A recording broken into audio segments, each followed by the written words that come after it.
Hello, my name is Georgi Setansky. Hello, I'm Zephyrin Jali. And we also have one more partner whose name is Alex Jeffries. And this is our board game, The Signal.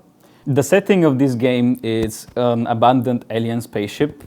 And we are researchers who are trying to learn more about the source of a signal that has been sent throughout the galaxy.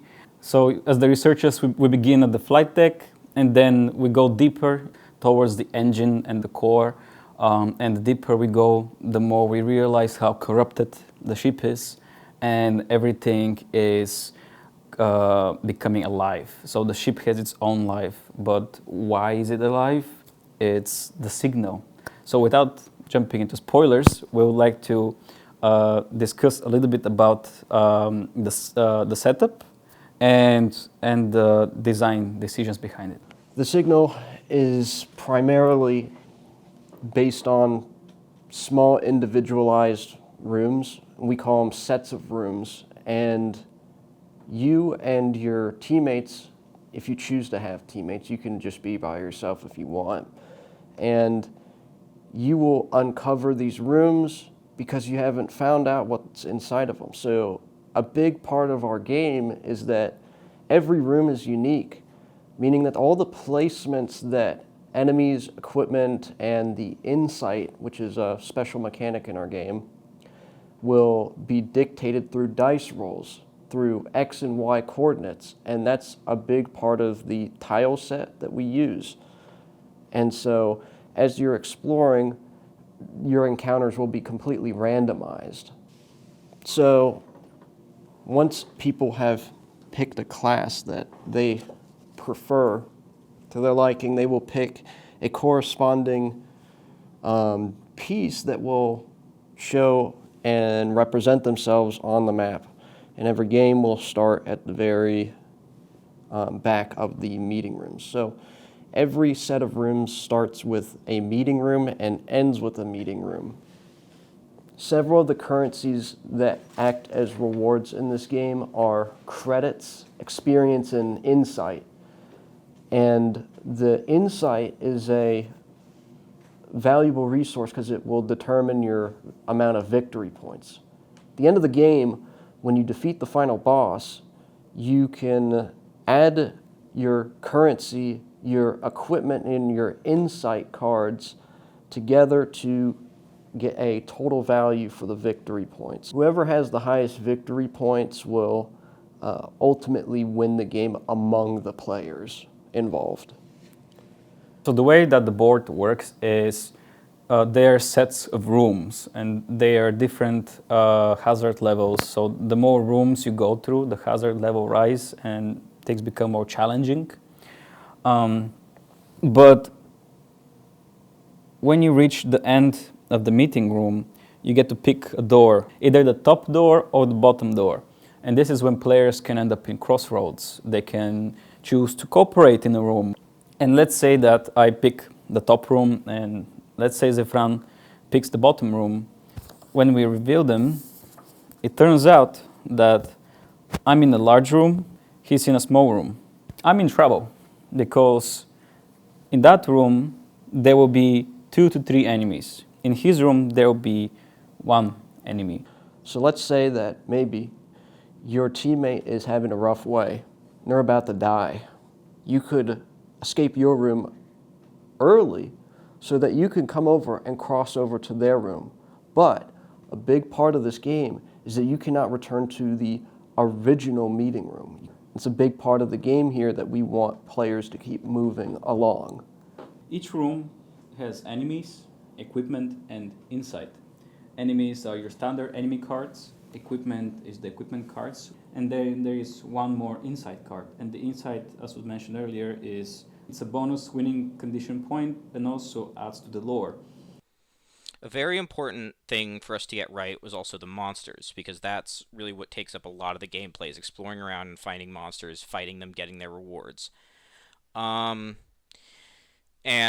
we didn't want a sort of game master role for any players. We wanted all players to just get in and go play and, not worry about directly fighting each other, which is why we came up with behaviors for the monsters. In a document that has all the monster stats listed that the players will consult to, determine what they roll, what the numbers are, how strong the monsters are.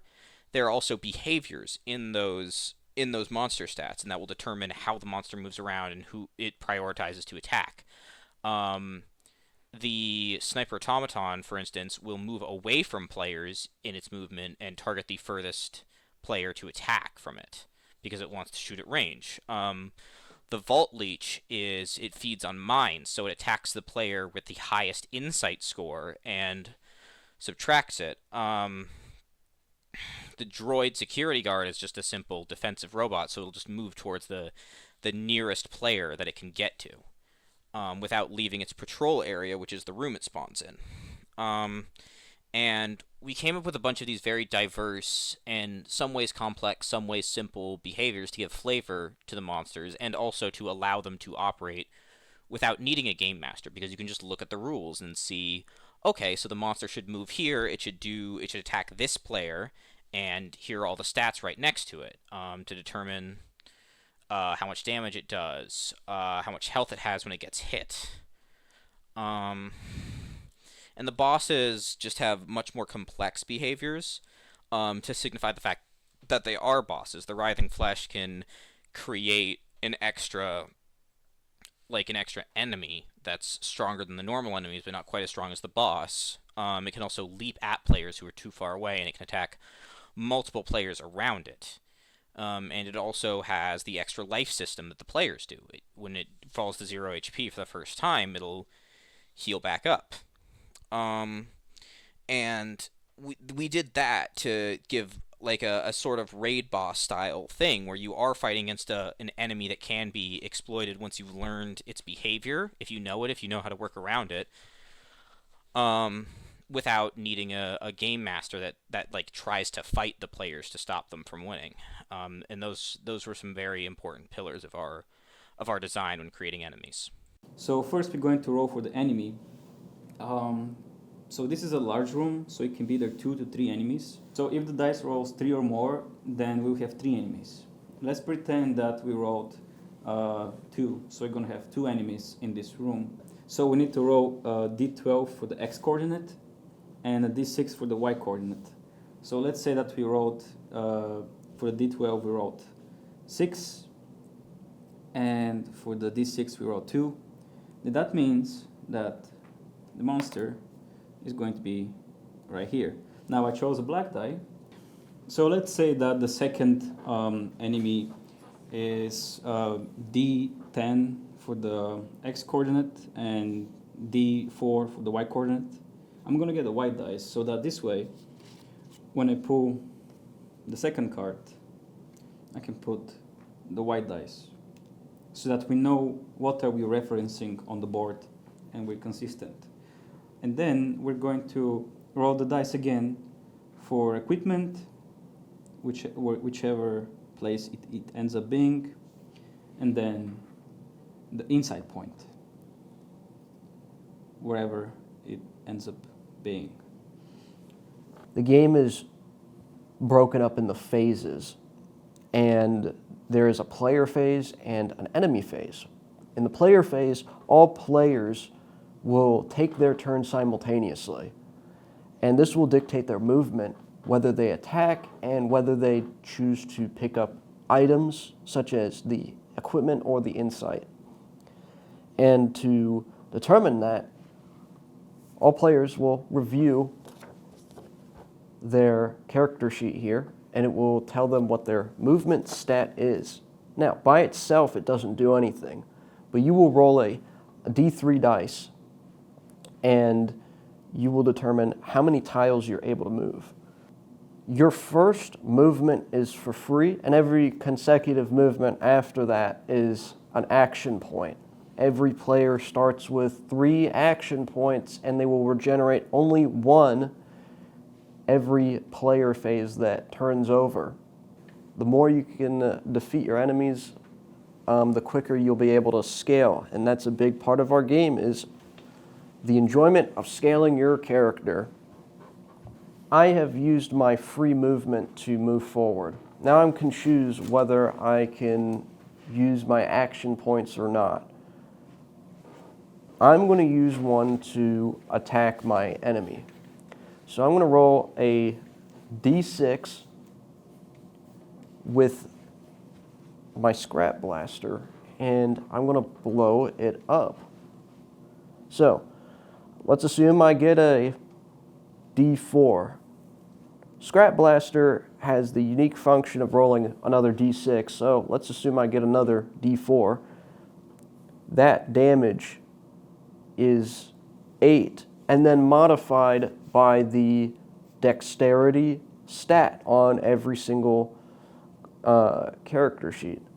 So all character stats have that, and round up, that will be the additional damage added onto the roll. So 1d4 is now modified with 1 attack because I have 2 dexterity. So that's 5 damage. I also had to roll a second one, and it was also a d4. So I added a 1 to it, and that's a 5. I do 10 damage to the enemy. This enemy has 16 HP. So I have represented the health that the droid security guard has with these red cubes. It had 16 health. Now I'm not going to represent with 16 of these things, but since I've damaged it, now I can keep track of where it currently is at, which is 6. So I can choose. I have 2 more action points left, and I could fire again. But as I mentioned, Scrap Blaster only has 4 ammo, uses 2 of that ammo each shot. So I'm going to hold my ammunition and save my action points. And it's important to conserve the amount of action points that each player has, since you're only able to gain that back 1 every player phase. So I'm going to pass.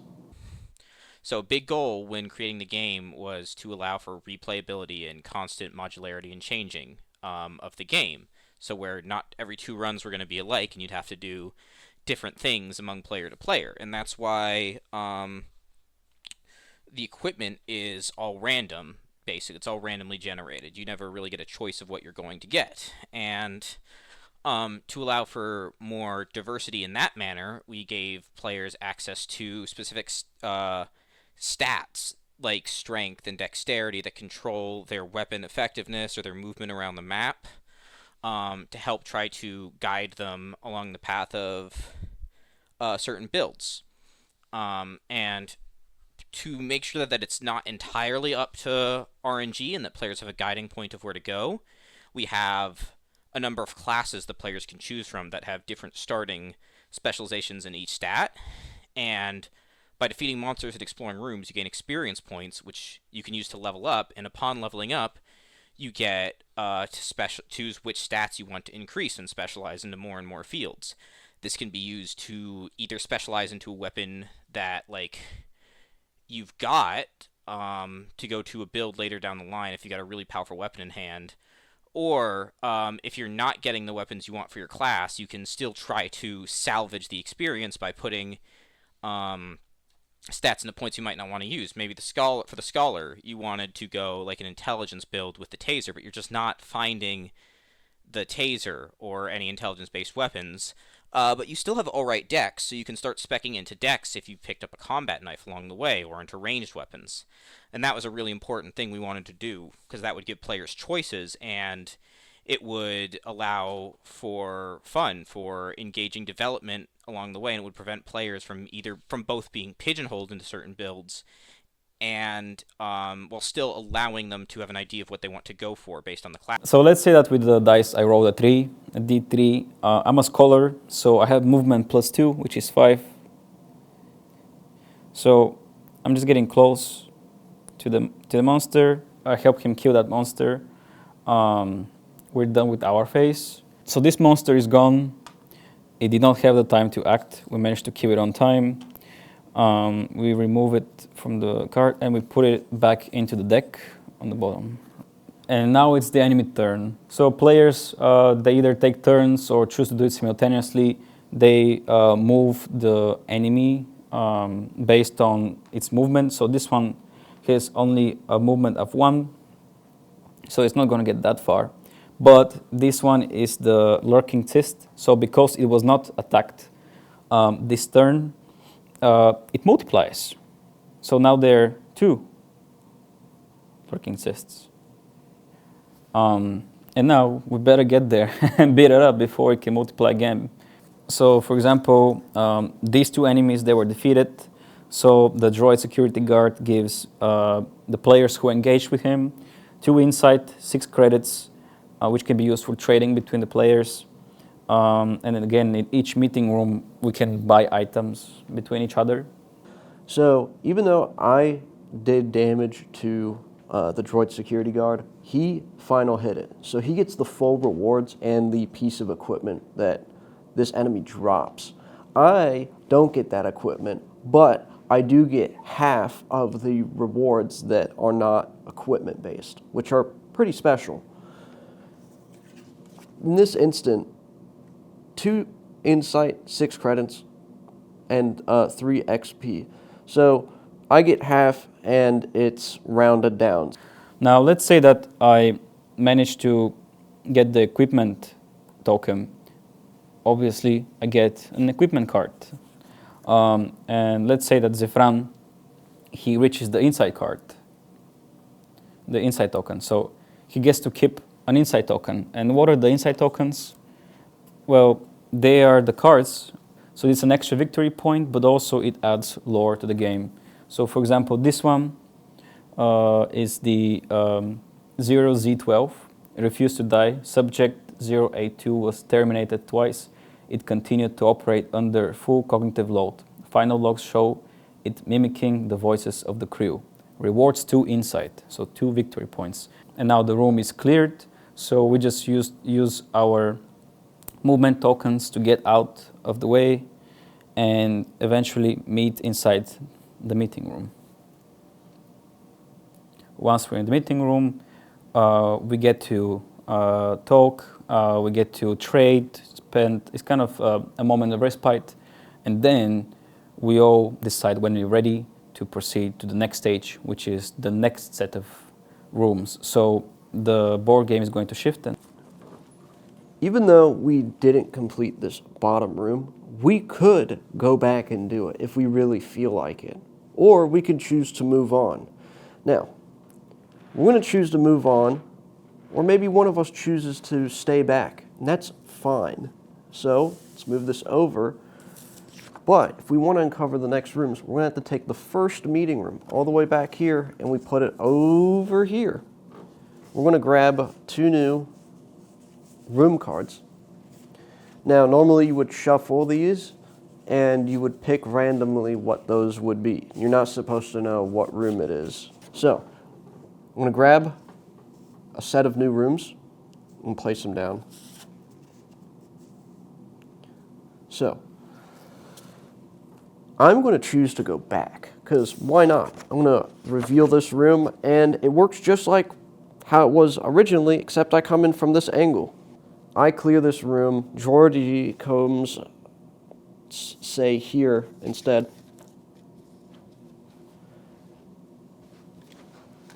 And then he goes ahead and completes this room. When I've done, this goes back at the bottom and continue onwards. I'm going to leave this here. I'm going to talk about a potential scenario that could happen. If, let's say, Georgie completes this room because it's a small one, he can come over here, and let's say he wants to go to the next rooms. Well, that's a problem. I haven't completed this room, and therefore I need to be here and then choose another room. This meeting room can't be moved until I have cleared this section here, because effectively the previous set of rooms is still around. Well, now I have completed them, and I will move on now, which Georgie will have to wait, or he could go back and clear the other room. But let's say I decide I've been damaged a lot, I'm just going to move along and not worry about this room. So, just like before, the next set of rooms will become available because this meeting room is now also capable of moving at this point. When a room is completed, every person that's in the room, they just need to be in the room now. They don't actually have to fight anyone. They will be able to be rewarded participation for the room, as well as the people that did defeat enemies in it. Every person in the room gets 2 insight, 2 credits, and 2 experience. And for each room size larger, they will get a ×2 multiplier on that. So that means that if a small room's 2, 2, and 2, a medium room's 4, 4, and 4, and conversely, a large room is 6, 6, and 6. The final boss will be all 8s. So it is important to clear rooms and at least be inside of them if you want participation. So players will have to make a decision. Do they want to either rush to the final boss while being low level with low equipment, or they can choose, okay, well, I want to stay back and help my teammates. You're going to benefit from that still. Or you can choose to splinter off and benefit completely because you're not going to get as much from participating in enemy kills as you will if you final hit things. So early game, it might be worth sticking together. Late game, it might be worth splitting apart or maybe even rushing because you are very strong at this point. So these sets of rooms, players will cycle through 4 of them. Then, once they have cycled through 4 sets of rooms, they will be in the late game, which means only 1 meeting room will be available at this point. So now that we have reached the boss room, there is a special monster card involved, which is, well, the boss.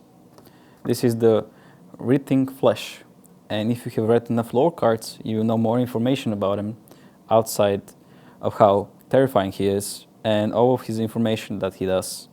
Now he has 60 life, and he also comes with one more monster card that is not in the monster deck. It's called the Corpse Pile. So that card is part of his adds or spawn, also known as additional enemy. Now you can use the purple dice for this, for the boss, wherever he ends up spawning. And the players we have to fight him, and he's a tougher boss because he has a lot of things to consider. For example, after he moves, he can do range attacks. Once he's killed, he revives with half his health. That's the wound. And this is the final boss. So once he's killed, the game is done. Players cannot go back to rooms.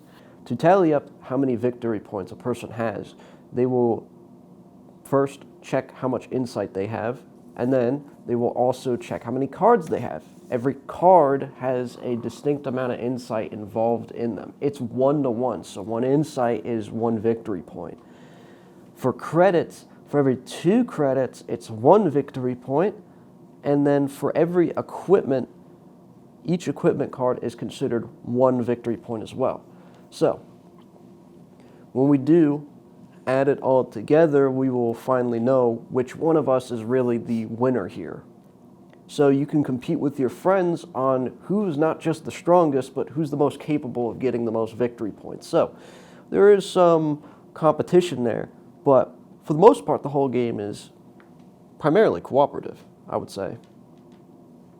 Primarily. Yes, and also the rule still applies. Whoever lands the final hit gets the extra bonus, which for the boss is 5 insight and 10 credits. And naturally, this can sound a little bit unfair, but the reality is that players can die if they're not careful, and if they do die, the one who does the more damage in the end gets to keep the rewards. Yes. So this is our board game, The Signal. I'm Georgi Zvetansky. And I'm Zephyr Jaley, as well as our third teammate, Alex Jeffries. thank you for playing with us.